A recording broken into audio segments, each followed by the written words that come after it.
Le professeur manipulateur. Dans une ville tranquille d'Afrique centrale, vivait un homme que tout le monde respectait. On l'appelait professeur Adama. C'était un homme de savoir, d'influence, de pouvoir. Mais derrière les murs des amphithéâtres, il avait un secret. Un lourd secret que seuls quelques cœurs blessés connaissaient. Ce conte est celui d'Estelle. Et de tant d'autres. Le professeur Adama avait tout pour impressionner. Un sourire franc, un verbe élégant, une réputation irréprochable. Les étudiants le saluaient avec respect et les parents rêvaient de lui confier l'avenir de leurs enfants. Mais le respect, parfois, peut devenir une armure derrière laquelle se cachent les pires silences. Estelle, jeune fille brillante et discrète, avait décroché sa place à l'université grâce à son intelligence. Mais un jour, une convocation tomba dans sa boîte mail. Le professeur voulait la rencontrer. En privé, elle entra dans le bureau, intimidée. Il souriait, il parlait bas, trop bas.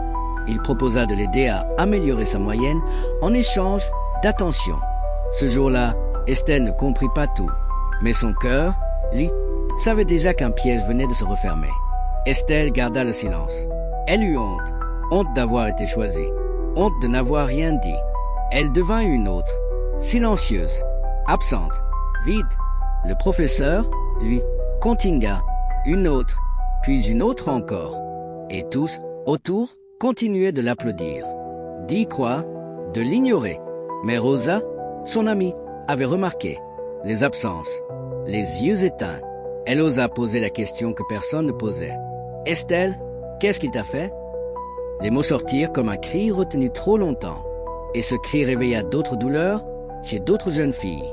Ensemble, elles se mirent à parler, à témoigner, à se libérer. Devant la doyenne, elles racontèrent tout. Le professeur tomba de son piédestal comme une idole brisée par la vérité. Il perdit son poste, sa voix, son pouvoir. Mais surtout, il perdit le silence.